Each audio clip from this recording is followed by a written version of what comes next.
Merci de votre fidélité à Télé-Sud et bienvenue dans cette nouvelle édition spéciale. Nous allons parler beaucoup de politique. Déjà, tous nos voeux pour cette année qui commence, elle sera très politique. Et la preuve, le thème de cette émission est France, diversité politique, mais encore. Pour en parler avec moi aujourd'hui, Éric Eslassi, qui est sociologue et enseignant, si je ne me trompe pas aussi. Absolument, à l'IEP de Lille. D'accord, vous avez publié de nombreux rapports, notamment sur cette question des diversités. Votre point de vue nous intéressera énormément sur ce plateau. Merci de m'avoir invité. Avec nous également Constance Borde, qui préside Democrats Abroad, c'est la section France du Parti démocratique américain, le parti de Barack Obama. Oui, oui. Merci d'être venu. Avec nous aussi sur ce plateau, Samuel Thomas, président de la Fédération nationale de la Maison des Potes, la FNMP. Vous publiez également un magazine, Pote à Pote. Oui, un magazine trimestriel, le magazine des quartiers. D'accord. Avec nous enfin sur le plateau, Louis-Georges Tin, qui est le président du CRAN, le Conseil représentatif des associations noires en France. Bonjour Louis-Georges. Bonjour. Vous êtes également enseignant. Absolument. D'accord. On a un plateau assez intéressant, je l'espère, pour ce débat sur la politique, sur les questions de diversité en France. Déjà, première question, est-ce que vous pensez cette année que la fin d'année pour la diversité, et surtout cette politique de la diversité menée par le gouvernement Sarkozy, sonne le glas de l'ouverture de la droite aux diversités? Bon, ça fait un moment maintenant qu'on a compris qu'il s'agissait d'abord d'un gadget mis en place au lendemain de l'élection présidentielle, avec quand même des nominations de postes qui étaient relativement emblématiques. On a eu un effet massif et sur des postes importants, mais force est de constater que la diversité aujourd'hui n'occupe plus une grande part des questions abordées par la majorité. C'est bien plutôt le contraire. Cela dit, ça a eu un effet très intéressant, c'est que ça a contraint le Parti socialiste à se mettre au niveau et à faire davantage pour les élections législatives. Donc d'une certaine manière, la vertu de ce fait du prince qu'il y a eu au moment des élections, du lendemain des élections présidentielles avec des nominations de postes, devrait permettre l'émergence d'un groupe d'une dizaine, quinzaine de députés issus de la diversité lors de la prochaine Assemblée nationale. Vous partagez cet optimisme, Samuel Thomas, sur le fait qu'il y aura une vertu de la politique d'ouverture à la diversité? Je pense qu'il faut regarder les choses peut-être d'une manière différente, à savoir que la chasse aux immigrés, la politique qui a été menée de coupe de toutes les politiques menées à destination des quartiers populaires, et la sape finalement du travail des organisations antiracistes, la précarisation des immigrés, etc. Tout ça a été de pair avec le départ de Ramayad, de Rachida Dati, de Fadela Amara, etc. du gouvernement, avec un durcissement d'une politique de plus en plus ouvertement raciste, en fait, qui commençait à faire le tri des immigrés, les bons, les mauvais, ceux qui viendraient peut-être plutôt d'Europe que ceux qui viendraient d'Afrique. Et à ce compte-là, même Eva Joly, qui est européenne, n'a pas été mieux traitée que Voilà, Ramayad. elle n'a pas été bien traitée non plus. Mais donc on a cette évolution-là, avec une droitisation raciste de la droite républicaine, qui veut courir après le Front National, mais finalement le Front National récupère malgré tout un électorat qui est déçu de la politique gouvernementale. Donc c'est toute cette ambiance-là qu'il faut intégrer donc sur le contenu des politiques qui sont menées. Et après, du côté du renouvellement de génération, bien sûr qu'il faut s'intéresser à la partie renouvellement des générations issues de la diversité ou issues de l'immigration, mais il y a aussi cet enjeu d'un renouvellement des générations à gauche, avec davantage de gens issus du mouvement social, du mouvement antiraciste, du mouvement syndical, et qui, mécaniquement, fera monter des gens issus de l'immigration. Mais si, dès le début, on commence à expliquer qu'un tel ou un tel qui a eu une investiture dans le camp du Parti socialiste l'a eu parce qu'il était issu de la diversité, c'est une manière de le discréditer. Alors que ces gens-là qui ont eu des investitures ont mené un travail syndical au sein des syndicats étudiants et autres qui leur ont donné une légitimité d'avoir des circonscriptions. Et pas simplement, ils ont eu des circonscriptions parce qu'on voudrait faire comme Sarkozy qui avait donné quelques postes. C'est pas la même mécanique, c'est pas le fait du prince, là. C'est une légitimité de travail de terrain qui fait qu'on peut obtenir des investitures aujourd'hui à gauche. D'accord. Et Constance Borde, parlant de travail de terrain, Barack Obama en est presque le produit au niveau des États-Unis. Absolument. D'ailleurs, on a passé la moitié du XXe siècle aux États-Unis à passer la législation, travailler avec la Cour suprême, avoir des hommes et femmes politiques au pouvoir, comme Lyndon Johnson, par exemple, qui a passé le Civil Rights Act, John Kennedy qui a commencé, et à suivre ça jusqu'à aujourd'hui. Et jusqu'au moment où on a eu notre grand succès, c'est-à-dire un président américain, mais ça semble avoir eu un effet, comment dirais-je, un choc? Avoir produit un électrochoc? Oui, ça a reproduit un choc qui a fait monter un racisme qui restait quand même quelque part aux États-Unis. Les candidats qu'on voit se présenter sont ouvertement racistes, disent qu'ils vont démanteler, au contraire, tout ce qui a été fait en civil rights, en droit civique aux États-Unis. Ils sont férocement anti-immigrés. Donc, c'est très intéressant de voir, une fois qu'on réussit, l'effet que ça produit. Ouais. Maintenant, si on peut surmonter ça, on sera peut-être à un autre plateau aux États-Unis, un plateau où Obama a réussi, et puis cette réaction contre lui et contre l'immigration et la race et tout sera peut-être vaincue. C'est ce qu'on peut... On est en guerre aux États-Unis, on est en guerre politique en ce moment, et à mon avis, il y a vraiment des enjeux très importants dans cette élection, parce que oui, il a réussi, mais maintenant, il faut qu'il surmonte. Il faut confirmer, il faut concrétiser l'essai. Absolument. Et d'ailleurs, il faut que les gens qui tiennent ces propos, là, vous allez dire que c'est parce que je suis démocrate que je dis ça, mais c'est plutôt sur un niveau humaniste qu'il ne faut pas laisser ce genre de pensée reprendre les États-Unis. Ce serait un échec terrible pour ce que nous avons réussi à faire dans le XXe siècle. Louis-Georges Théin, est-ce que vous pensez qu'aujourd'hui en France, il y a une chance d'avoir un Barack Obama? Alors, on me demanderait ça comme ça, je dirais non. En même temps, il y a 5 ans, il y a 10 ans, qui aurait dit qu'il y aurait un jour en France ou aux États-Unis un président noir? Peu de gens auraient parié là-dessus, que ce soit en France ou aux États-Unis. Ce qui veut dire qu'on n'est jamais à l'abri d'une bonne surprise. Donc, objectivement, je ne dirais pas que les conditions soient favorables aujourd'hui, mais elles ne semblaient pas non plus favorables hier. Donc, c'est pour cela qu'il faut toujours travailler... Cependant, on a eu Gaston Monnerville, quand même, qui a été, dans un passé pas si éloigné, il y a moins de 50 ans de cela, président du Sénat en France. C'est pour cela qu'il faut travailler, je crois. Il faut travailler, j'ai envie de dire, avec résolution, sans se soucier de la vraisemblance. Il ne faut pas se dire, d'abord, qu'un président noir soit un objectif, c'est pas en soi un objectif, c'est un signe. Et deuxièmement, il ne faut pas se dire « Ah, c'est invraisemblable, c'est pas la peine d'y travailler ».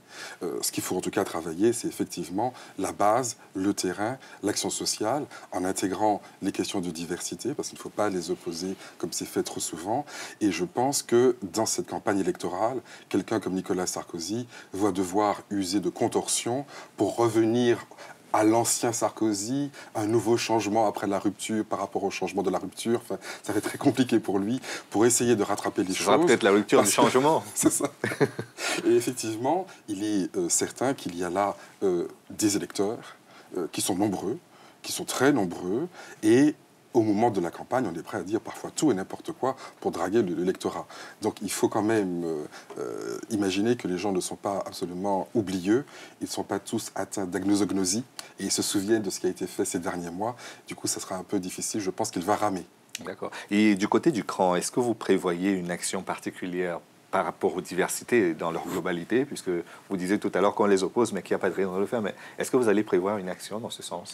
Oui, absolument, parce que notre vision politique, celle que j'incarne en tout cas, repose sur 2 concepts clés, l'ancrage social et l'ouverture.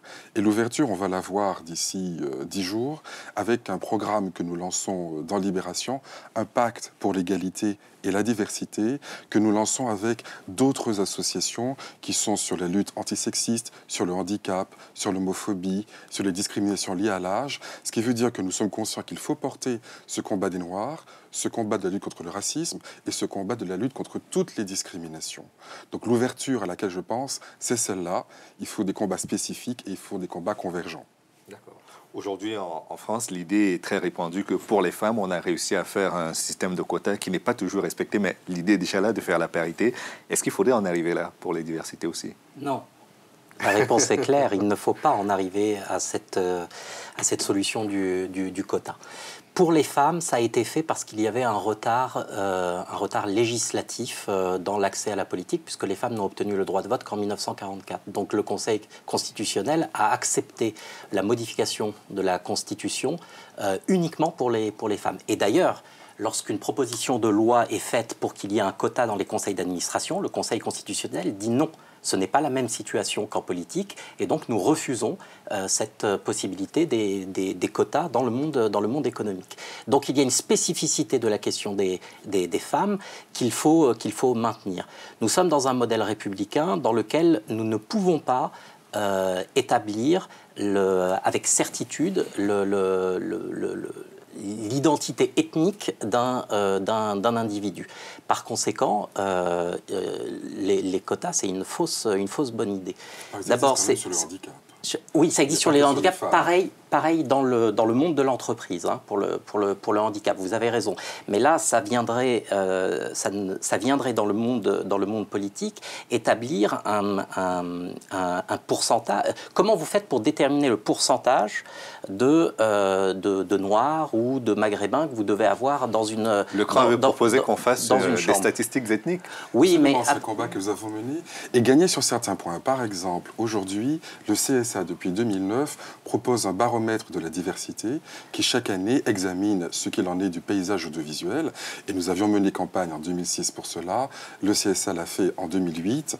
Et aujourd'hui, je crois qu'en regardant la télé, les gens constatent avec surprise et bonheur qu'il y a un paysage qui est quand même plus divers. Pourtant, le club Averroès dit que la progression est très lente. Non, pas du tout. Regardez les chiffres. Et moi, j'étais récemment au Japon et je voyais des gens du Canada et du Québec qui ont une télé très diverse, qui me disaient, mais depuis 2 ans, ils sont frappés de voir qu'effectivement, je ne vais pas énumérer les présentateurs noirs, arabes à la télé, mais honnêtement, on les voit un peu partout. On ne les voyait pas en 2006, quand nous avons lancé cette campagne. Et quand on regarde vraiment l'évolution, la rupture, c'est quand le CSA, avec son bâton de pèlerin, est allé voir les chaînes en disant, écoutez, vous en êtes là, on ne vous donne pas de quota. On ne vous dit pas qu'il faut arriver à tel montant. Mais honnêtement, quand vous êtes à 0,02 de représentation de la diversité, on peut estimer que vous pouvez avancer. Mais nous sommes je trouve que c'est vraiment intéressant. Et c'est sur la base de ces chiffres-là qu'ils ont avancé. Oui, Eric Eslacé. Je voudrais juste préciser... Oui. Après, ce sera à vous, Samuel Thomas. Attendez, parce que je veux être absolument clair.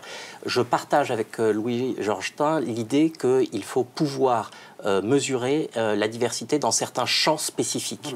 En l'occurrence, les médias et la politique. Moi-même, je mesure cette diversité. Par contre, il n'est pas possible et il n'est pas souhaitable, à mon avis, que l'on passe par des quotas pour essayer d'établir cette diversité dans les chambres. Il faut, après avoir fait le constat, qui est facile à faire, par exemple à l'Assemblée nationale et au Sénat, on est à peu près à 1% de minorités dites visibles.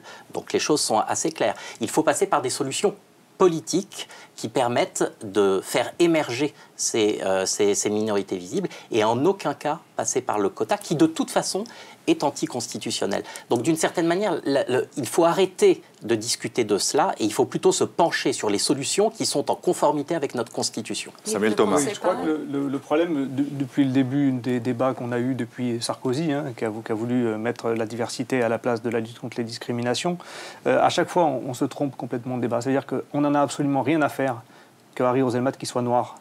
On n'en a absolument rien à faire qu'un tel il soit noir dans une émission. Pourtant, il est noir. Oui, mais le problème de TF1, il est resté d'avoir des reportages systématiquement dégueulasses ou sur France 2 contre les Roms, contre les immigrés dans les quartiers, contre les gens dans les banlieues, et ça n'a rien changé d'avoir changé la couleur du présentateur. Donc, parce qu'on a posé le problème d'une mauvaise manière. C'est pareil qu'en politique. Il ne s'agit pas de savoir si un tel député il va avoir telle ou telle couleur ou tel patronyme. Il s'agit de savoir quelles sont les idées qu'il va défendre. Et à partir du moment où on ne se pose pas la question dans le bon sens, on arrive à faire des grandes supercheries. Et donc, quand on nous dit « Ah oui, mais France Télévisions, le CSA a dit qu'on avait eu un progrès », je suis désolé, on a constaté une régression considérable d'une autre manière sur le discours qui est tenu contre les immigrés, sur le discours qui est tenu contre les gens qui sont issus des quartiers populaires. On va revenir et donc, le changement, à cette question. Non, mais le changement, non, les problèmes ne sont pas différents. Le changement, il ne doit pas se reposer de la même manière.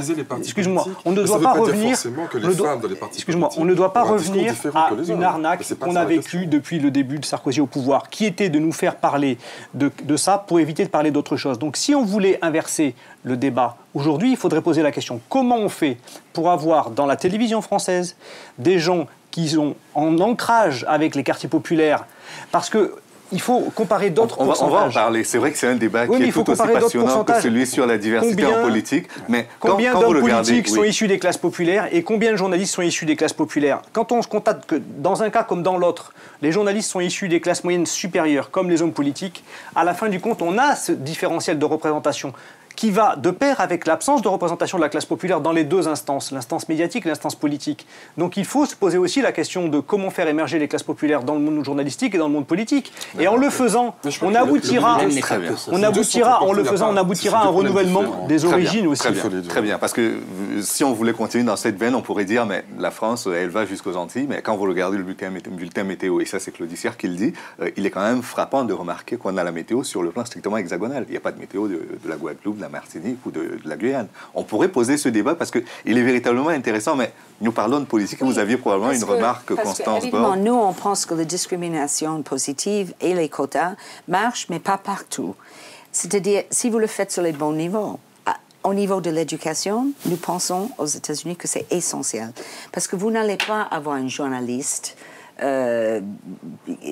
c'est pas au niveau de qui est-ce qu'on va embaucher comme journaliste, il faut dans les écoles de journalisme, voilà. Il faut dans les écoles, dans les lycées. Mais les affirmative action de ce côté-là, en France, on a des solutions aussi qui vont pas nécessairement aller chercher un quota de noirs, etc., mais qui consistent à financer aujourd'hui davantage l'émergence de talents liés au métier du journalisme issus des quartiers populaires.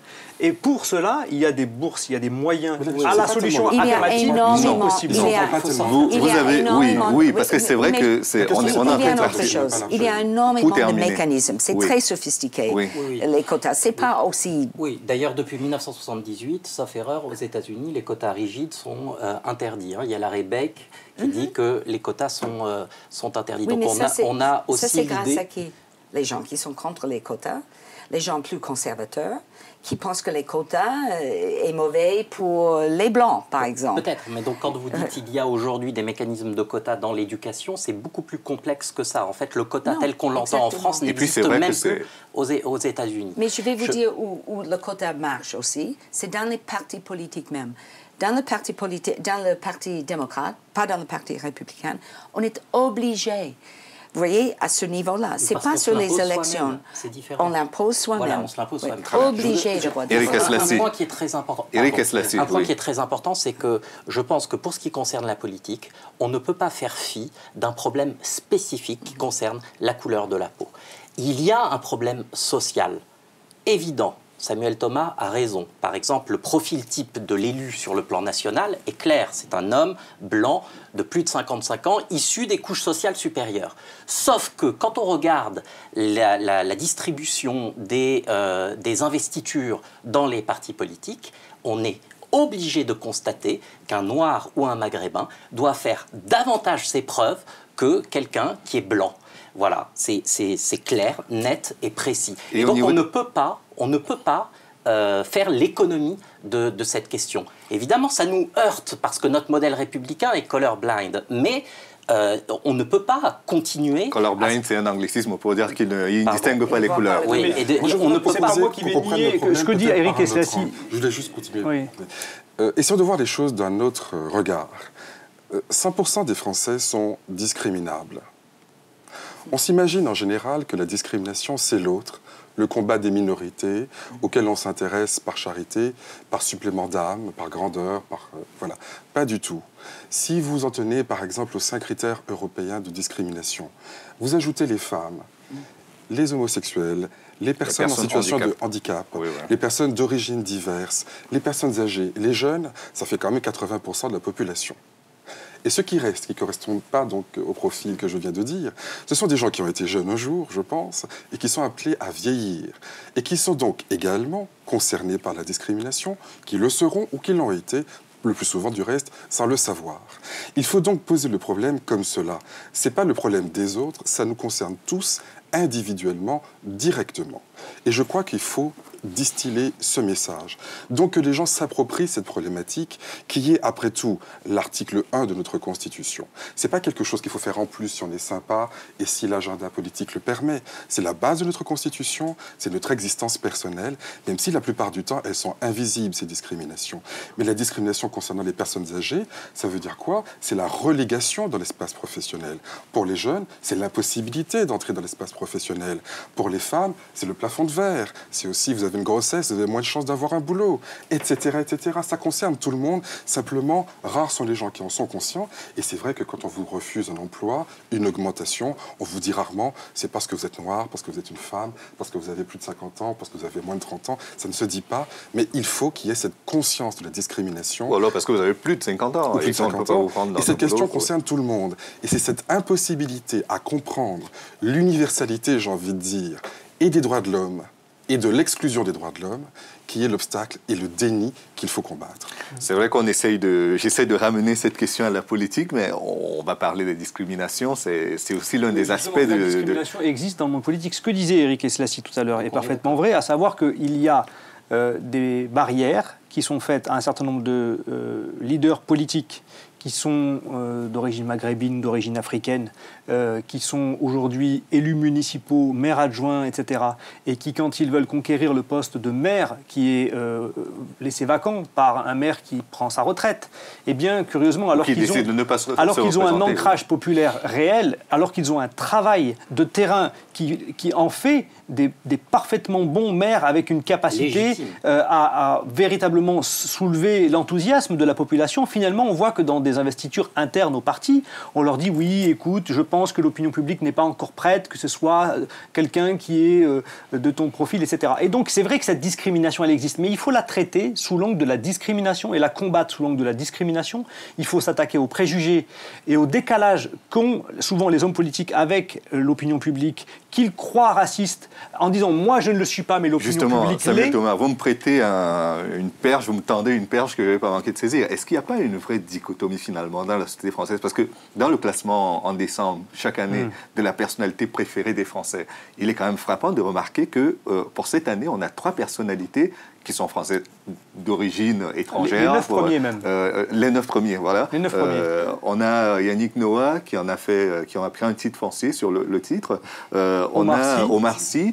Et puis Zinedine Zidane. Jamel Debbouze. Les politiques arrivent à la 48e place, si je ne me trompe pas. Dans les 9 premiers, on a Simone Veil. Donc effectivement, il y a quelque chose qui relève du paradoxe. Moi, je vais vous dire, mon hypothèse en tant que politiste là-dessus, c'est qu'on met en avant des problématiques qui n'intéressent pas tellement les Français, sous l'angle de l'immigration, sous l'angle, comme l'a dit Samuel Thomas, sous l'angle de la chasse aux sans-papiers, sous l'angle, vous voyez, avec une volonté comme ça, finalement, de faire écran sur la disposition nouvelle que les hommes politiques n'ont plus les moyens d'agir sur le plan économique. Vous comprenez ce que je veux dire? C'est-à-dire que comme les citoyens commencent à prendre conscience que les manettes ne sont plus au niveau des hommes politiques, alors il faut comme abreuver l'opinion de thématiques sur lesquelles on semble avoir encore la main. Et cette thématique, c'est les Roms, c'est la burqa, c'est, vous voyez, le droit de vote des étrangers aux élections locales. Donc, comme ça, cycliquement, ces questions qui sont liées à l'immigration, qui finalement on le voit avec ce classement, ne posent pas problème. Nous avons un creuset républicain. Évidemment qu'il y a des problèmes d'intégration, mais pas au point d'en faire la problématique centrale, comme chaque année, de nos élections présidentielles.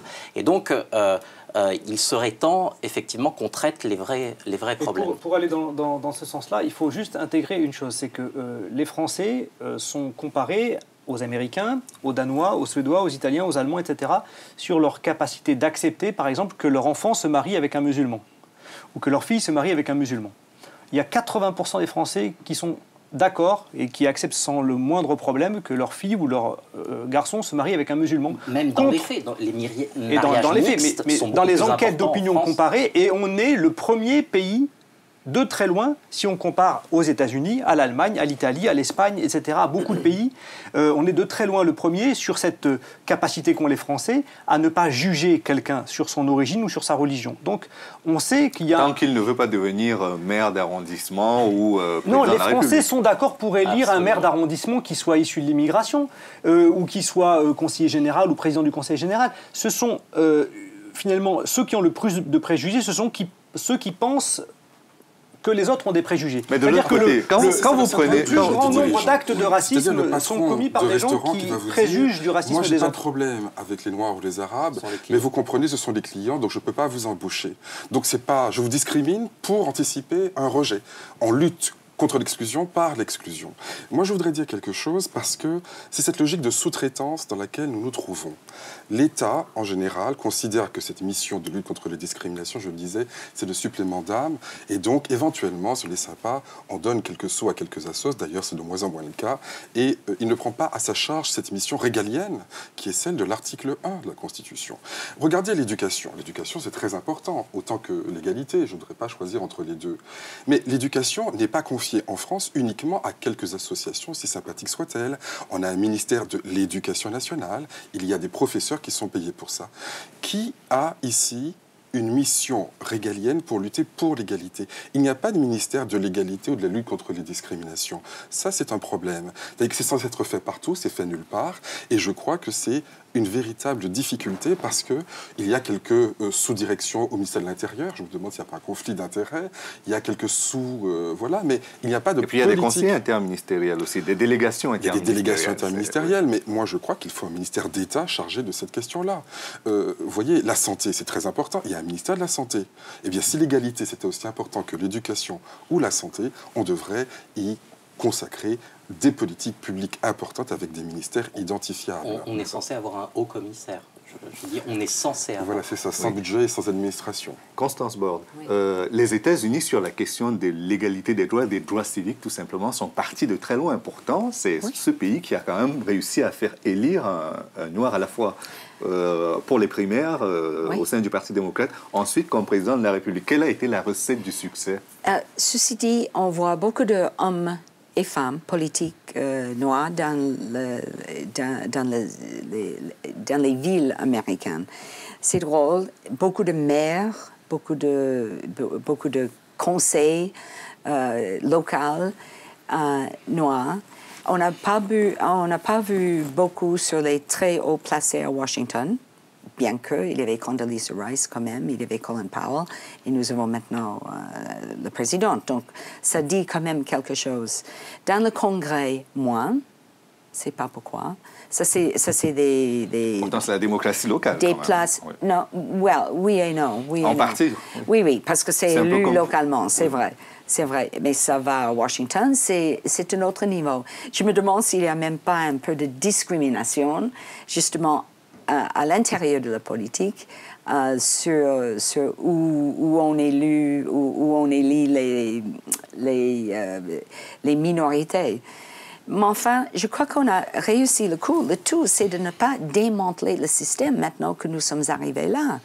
Ça serait Et il y a vraiment des chances dommage. que Comme ce je vous ai système dit soit tout à consolidé. l'heure, oui, il y a énormément de discours qui est très, très troublant sur la question de race aux États-Unis. Mais regardez, parce que Samuel Thomas parlait tout à l'heure des préjugés. Moi, je suis enseignant et je vois beaucoup de mes collègues qui sont très républicains et qui ont le souci de la lutte contre les discriminations, mais qui vous diront de bonne foi qu'il faut enseigner le programme d'histoire, de maths, de français, et que en juin ou en juillet, s'il reste un peu de temps, on verra bien, mais en gros, ils n'ont pas le temps. Bon. Et moi, je leur dis la chose suivante. Imaginez dans votre classe, vous avez quelques jeunes de banlieue qui peuvent être blancs, noirs ou arabes, peu importe, et qui se sentent exclus, qui sont anti-France parce qu'ils se sentent exclus. Voilà. Vous avez à côté de ça des filles qui ne peuvent pas prendre la parole dans le cours parce qu'il y a des garçons machos qui font la loi. Vous avez un petit juif qui se sent extrêmement mal à l'aise parce qu'il y a des caïds musulmans qui l'empêchent de prendre la parole. Vous avez une petite fille qui est malentendante au fond de la classe, qui n'ose pas dire au prof qu'elle n'entend pas bien. Du coup, surtout, elle a peur d'être ridiculisée devant ses camarades. Bref, votre leçon peut être aussi formidable que vous voulez, elle ne passe pas. Ça veut dire donc que la prise en compte de cette diversité n'est pas un supplément à votre enseignement, ça doit être un préalable à tout enseignement.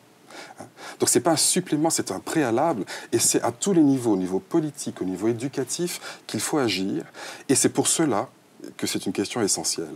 Et même donc d'un point de vue purement pédagogique. Donc les gens qui ont l'impression que, oui, bon, d'accord, mais il y a la crise, c'est plus important, etc., se trompent.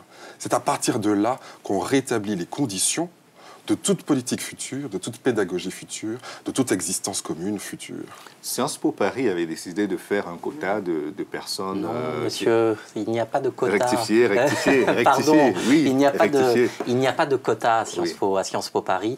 Le directeur Richard Descoings a eu l'intelligence de ne mettre en place que des places supplémentaires pour les personnes qui passent par les conventions d'éducation prioritaire. Ce qui fait qu'on élimine les sentiments de frustration, de ressentiment qui a pu exister aux États-Unis lorsqu'on établit des quotas et le blanc qui dit voilà, le noir a pris ma place. Là, à Sciences Po Paris, Descoings a eu l'intelligence de ne mettre en place que des places supplémentaires. Juste un mot, pour en revenir à la politique, Pour en revenir à la politique, je crois qu'on peut synthétiser les raisons pour lesquelles il y a un blocage en France.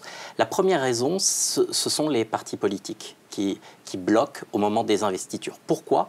Ça a été dit, parce qu'ils projettent leur conservatisme sur les Français. Or, aujourd'hui, nous savons, toutes les enquêtes le montrent, que les Français sont prêts à voter pour des personnes qui sont issues de la diversité. Une dernière enquête, tout à fait récente, parle de 2/3 des Français qui sont prêts à voter pour un président de la République issu de la diversité. C'est encore plus massif. Moi-même, j'avais commandé un sondage pour les élections législatives. On est à 85%. Donc, il n'y a pas de doute sur le fait que les Français sont prêts. Si les partis politiques bloquent, c'est parce que nous sommes dans un monde conservateur, ultra fermé et ultra concurrentiel. Au XIXe siècle, on parlait de lutte des places. Et c'est ce qui se passe en politique. Savez-vous quel est le pourcentage de parlementaires en France qui cumulent leur mandat national avec un mandat local? Je donne ma langue au chat. Vous ne savez pas, 85% en France. 85%. C'est une spécificité de la Ve République et une spécificité de la France. J'ai noté les chiffres, 10% de cumul en Allemagne, 13% en Grande-Bretagne, 15% en Espagne, 16% en Italie, 85% en France. Champion du monde. Champion du monde du cumul. Donc nécessairement, il n'y a pas de place pour tout le monde. Donc on s'accroche à sa place et on ne veut pas partager. Lorsque j'ai fait mon enquête à l'Institut Montaigne, j'ai vu un maire et je lui ai demandé « mais pourquoi ?» Et il m'a répondu « mais pourquoi voudriez-vous que nous laissions notre place ?» C'est clair. Deuxième raison, les préjugés, ça a été dit. Il y a le doute sur les compétences. Monsieur Patrick Ollier, il faut toujours rappeler ça. Monsieur Patrick Ollier, plein cadre sur France 2, dit que s'il n'y a pas de Noirs à l'Assemblée nationale, c'est parce qu'ils n'ont pas le niveau de l'élection.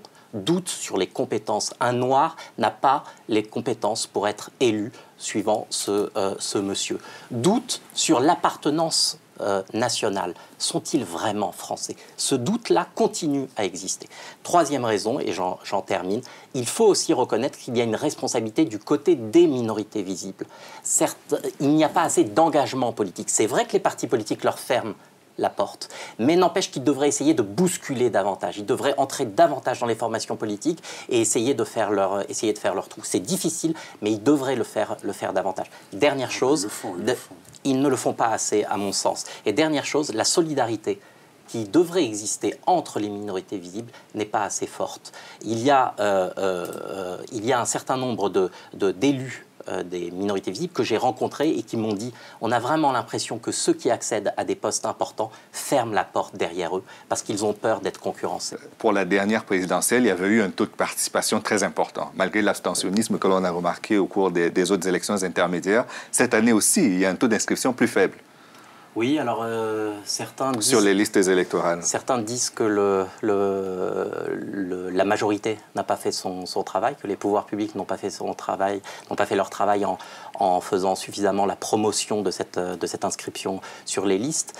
Cela dit, il faut convenir qu'il y a un mouvement vers l'abstention qui est constant depuis le début de la Ve République. À chaque élection, à part en 2007, à chaque élection présidentielle, le taux d'abstention a augmenté. Et sur l'ensemble des élections intermédiaires, le taux d'abstention d'abstention progresse. Sur les législatives, par exemple, les choses ont augmenté de 20 points en 20 ans. Or, on sait que ce sont précisément les populations les plus défavorisées en général qui votent le moins.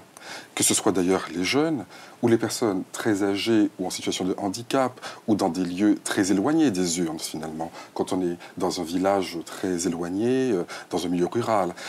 Et du coup, voilà, pour la diversité, aussi un enjeu fort, quoique indirect.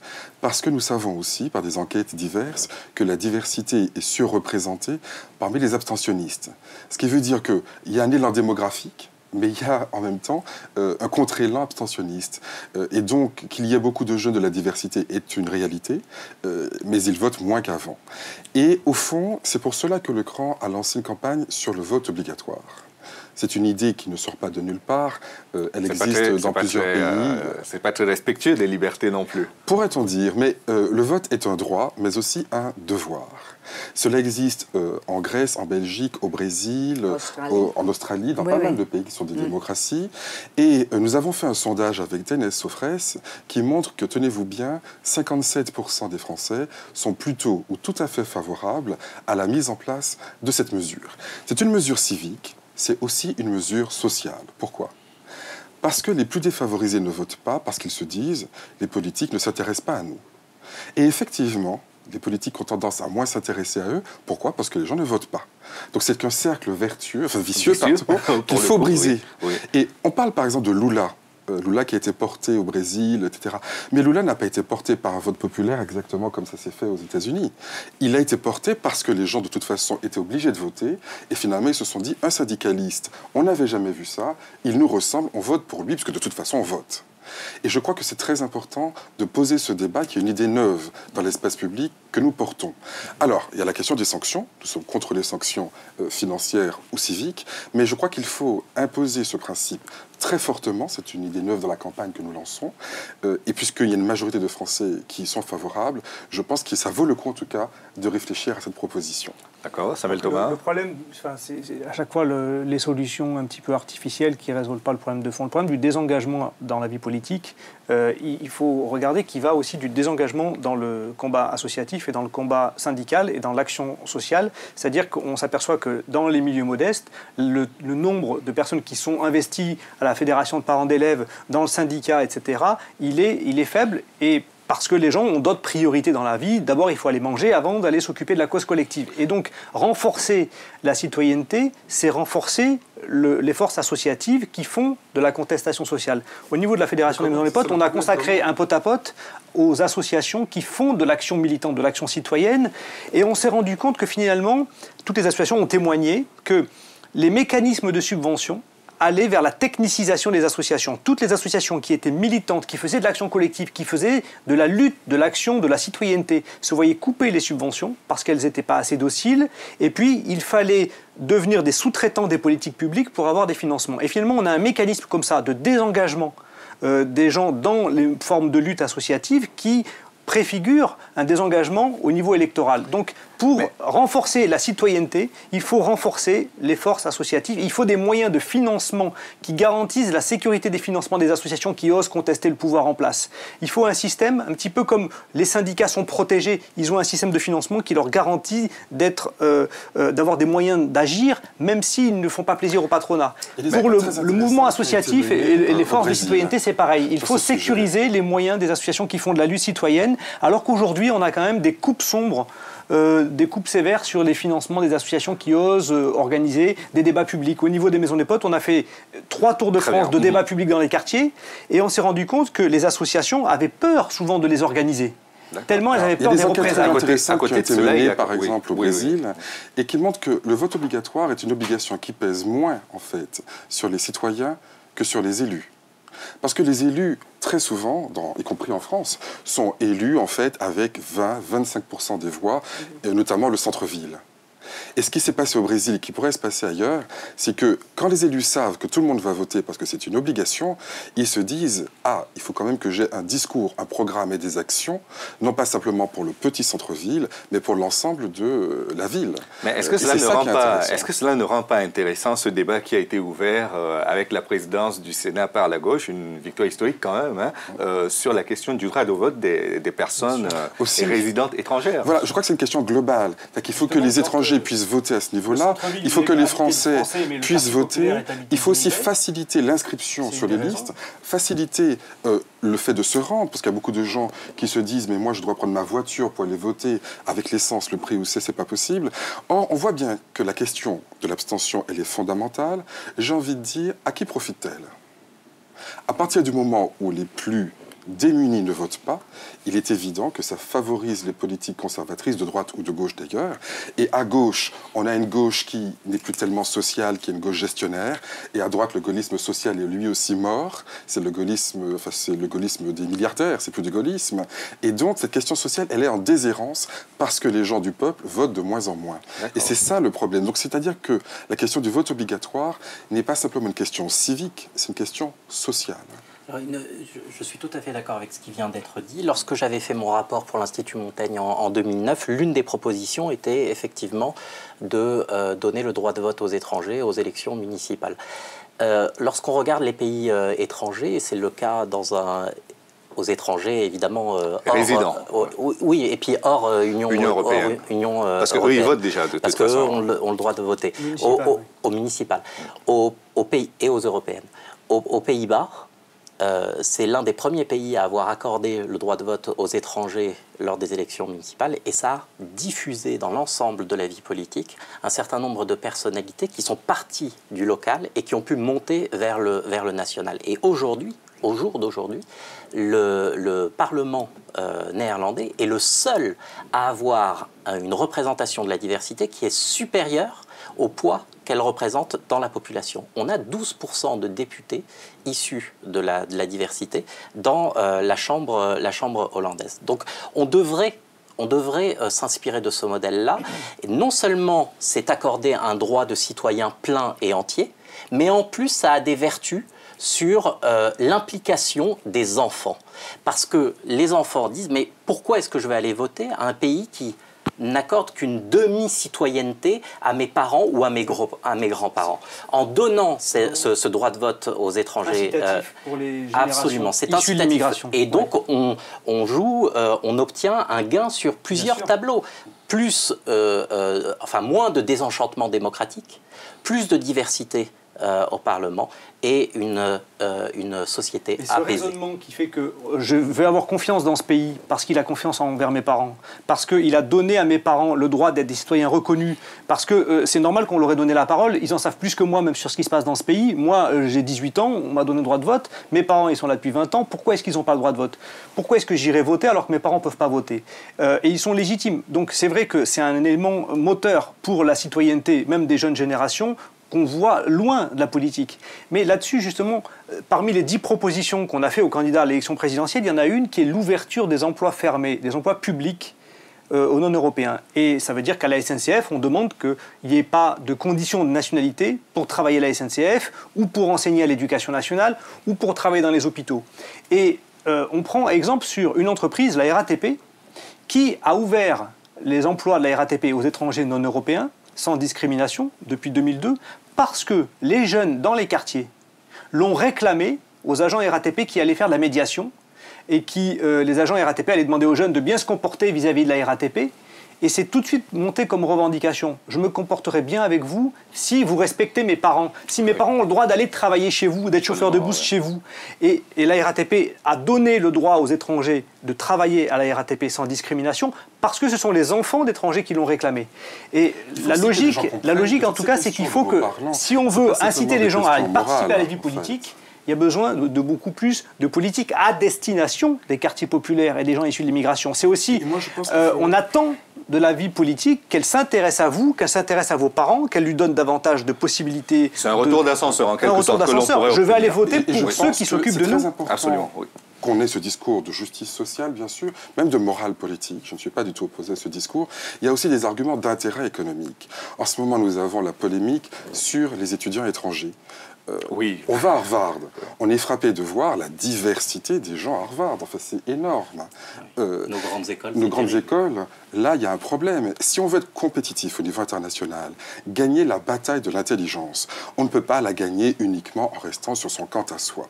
Donc, évidemment, c'est pour des raisons morales, mais c'est aussi pour des raisons économiques, pour des raisons d'intérêt, même purement national. Mais elle a été pensée. C'est vrai. Avec une logique purement nationale, même avec une logique purement nationale qui est celle de la droite, on devrait quand même penser autrement à l'intérêt économique.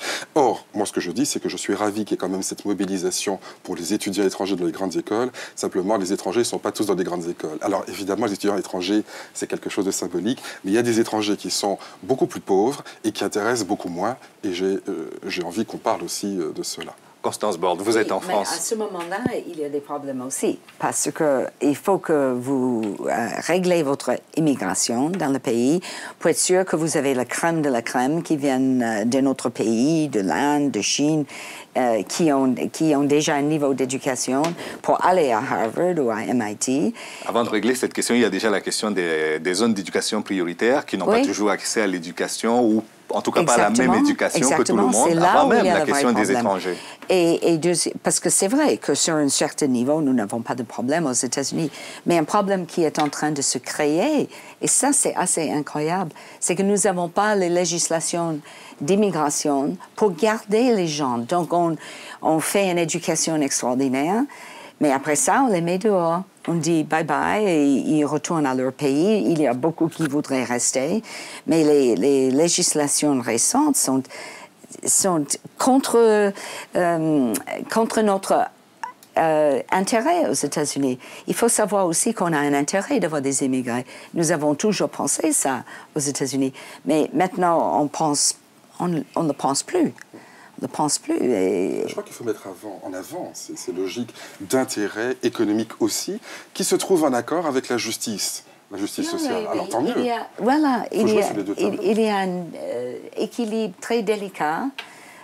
Et il faut qu'on voit l'intérêt de voir l'immigration aussi. Si vous êtes une entreprise, une multinationale en France, et que vous voulez conquérir de nouveaux marchés en Afrique ou en Asie, et que vous refusez d'embaucher des gens qui connaissent ces pays parce que justement, ils viennent de là ou leurs parents viennent de là, comment voulez-vous conquérir des nouveaux marchés avec une mentalité que vous refusez?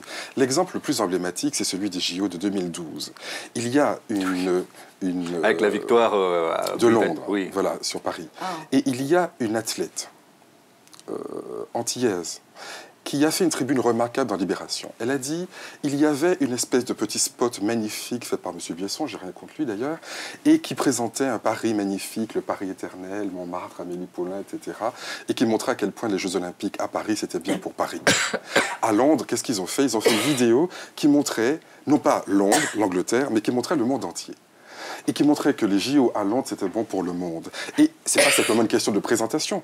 Toute leur campagne était faite ainsi. Ils sont allés voir les sportifs en Afrique en disant « Les infrastructures de votre pays sont souvent inadéquates. On vous propose de vous entraîner en Angleterre à égalité avec nos sportifs. Comme ça, on verra bien à la fin qui est le meilleur. » Donc il y avait le spot, il y avait une logique équitable faite en ce sens. Pourquoi est-ce que les gens, même en Afrique francophone, ont voté pour l'Angleterre? On se pose la question. Alors aujourd'hui, je crois que quand on veut être compétitif au niveau international, il y a un respect minimal qui est dû, parce que c'est aussi l'intérêt national. Et quand on parle aujourd'hui de la question des immigrés dans le vote, dans l'élection en France, de façon générale, on pense au Front National. Est-ce qu'aujourd'hui, on peut considérer que c'est le Front National qui est le curseur de la vie politique, notamment sur cette question des diversités en France? Moi, je ne le pense pas du tout. Je ne le pense pas du tout. Je pense que cette question de la diversité dépasse les clivages partisans et que en fait, ça doit être pensé comme une contribution à l'intérêt général. Donc je ne rentrerai pas dans une logique partisane. Très bien. Merci beaucoup, Éric Keslassi. Je rappelle que vous êtes sociologue et enseignant. Merci à Louis-Georges Tin, président du CRAN, qui était avec nous. Merci également à Constance Bord, qui est la présidente du Parti démocrate américain en France, comment on dit, Democrats Abroad en France. Merci enfin à Samuel Thomas, qui est le président de la Fédération nationale de la Maison des Potes. Merci d'être venus à vous tous. Merci. Et merci à vous d'avoir suivi l'émission jusqu'à son terme. Merci à toute l'équipe technique qui l'a préparée. À très bientôt.